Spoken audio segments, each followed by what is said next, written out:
ating ingredients, tatlo lang ang coffee. I will use decaffeinado at saka sugar at saka hot water. Yun lang ang ating ingredients sa Dalgona coffee. Ayan.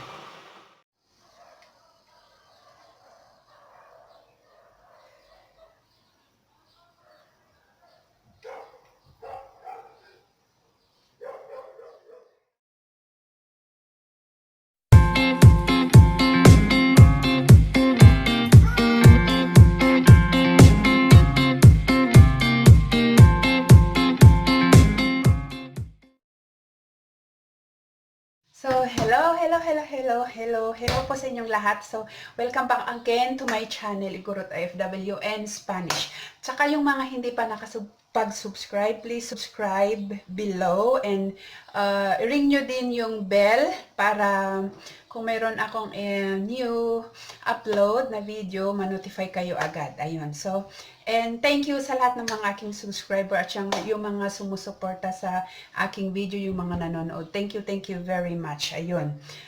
Special shoutout pala kay Ate Sol. Ayan. And then, today, we will make a special, hindi special kasi, we will make a Dalgona coffee. And this coffee really is been made before, drinking by Greeks sa Cypriot. Ginagawa nila ito is similar to a frappe, but it made by machine. It's like a kabaliktaran ng frappe kasi yung frappe nasa loob yung cream, yung foam. Pero dito sa Dalgona coffee, nasa top yung foam. Pwedeng gawin ding milo at saka yung colacao. Ito, colacao. Nung nasa Cyprus ako, ginagawa ko yan. Pero with ice at saka pwede din sa pangalan nito sa with hot. Pero nasa loob, imbes na sa baba yung ang pangalan nito. Kasi dito sa Dalgona coffee, nasa taas yung foam niya, pero sa frappe, sa baba yung foam niya. Doon. Similar to frappe coffee, which is they serve it in Greek country like in Cyprus and in Greece. Yan. Pag drink ng mga style ng mga Greek at saka Cypriot. Pero itong Dalgona coffee, it's really originated in Korea. It come first from a Dalgona candy, and then afterwards someone uploaded it as a make it as a Dalgona coffee. Ayun. So naisip ko kanina nung nakita ko doon sa asawa ni Ann Curtis, gumawa siya ng coffee, Dalgona coffee, kaya naisip ko na ito yung ginagawa nila sa Greece na na coffee. Kabaliktaran lang. Nasa loob yung foam sa frappe at saka dito sa Dalgona nasa taas yung foam. So, we will make a Dalgona coffee. Coming up! Ating paggawa we will make the Dalgona coffee so fast kasi lalabas na kami ni Kuya. Ayan. Start making it. So our ingredients is a hot water, sugar, and a coffee. I will use decaffeinado. Ayun. Okay. 2 tablespoons of coffee.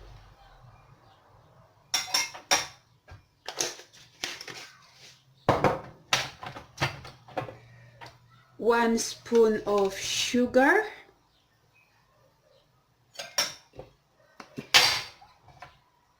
and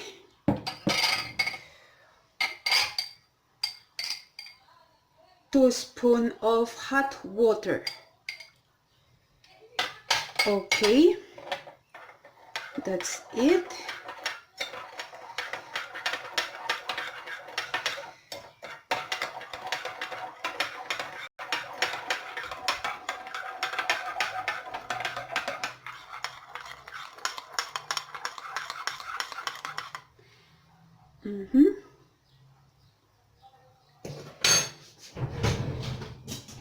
You can use the spoon or the spatula.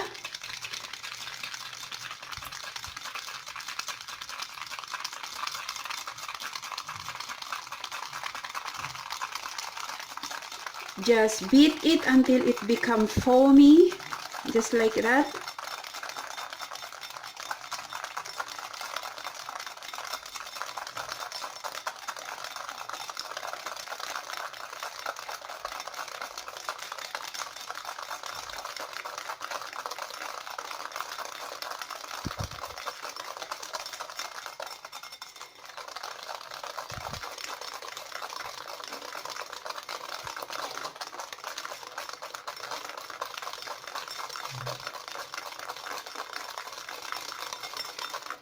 Okay, you see, start to become foamy. Hello.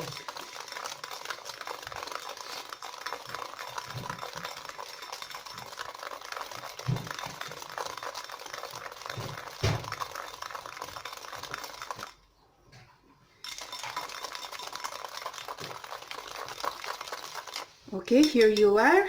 Look, it's already foam. Make a foam.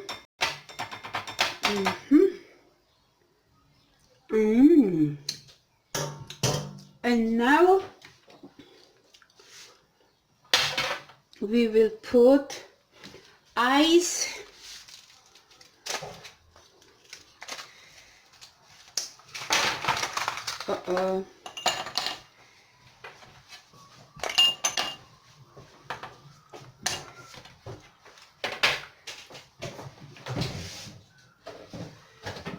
We will put milk.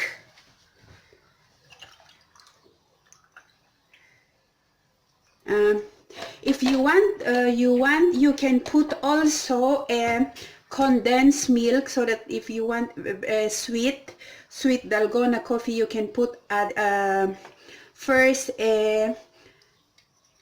condensed and stir it. And now we will put our this one.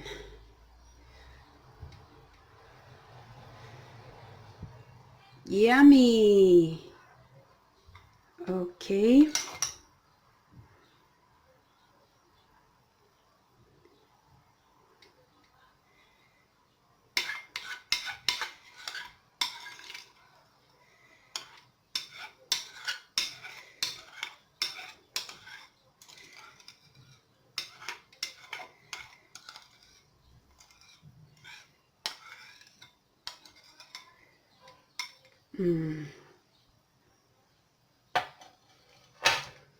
So this is it.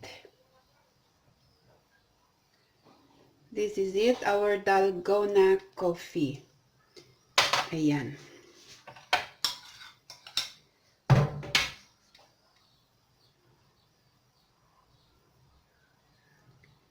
Okay, this is it.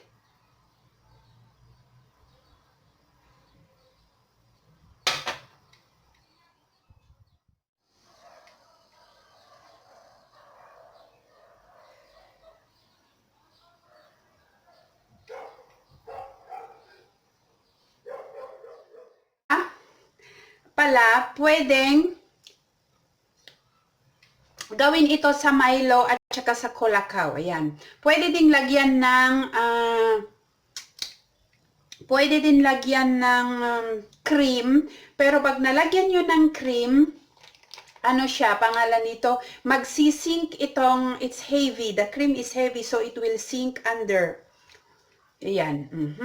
And we will see what is the reaction of Kuya on the dalgona coffee.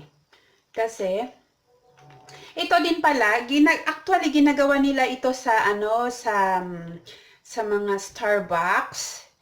Sa mga Starbucks, pero hindi masyado yung makapal yung foam niya. It's only a very thin foam in the Starbucks. Pero ganun din, kapalan mo lang yung sa Starbucks. Ayun, yun. So let's see what is the reaction of Kuya on the Dalgona coffee. Sobrang sarap talaga. Mas masarap kung may condensed siya. Ayan. So I will let Kuya drink the Dalgona coffee. He will try it, okay? Let's see his reaction. Kuya, oh. Hello, what is this? It's a coffee from the Starbucks. It's a contain. Yes. Taste it and tell me how it tastes. It's from the Starbucks. How it is? Nice. Huh? Nice. Sarap, di ba? So, ayan. Gusto niya. So, ayan. That's it about Dalgona coffee. Ayan. Originated in Korea, that one. At saka it's like similarities with the frappe. Frappe of the Greek people. Yun. So, that's all for today. Bye-bye. God bless.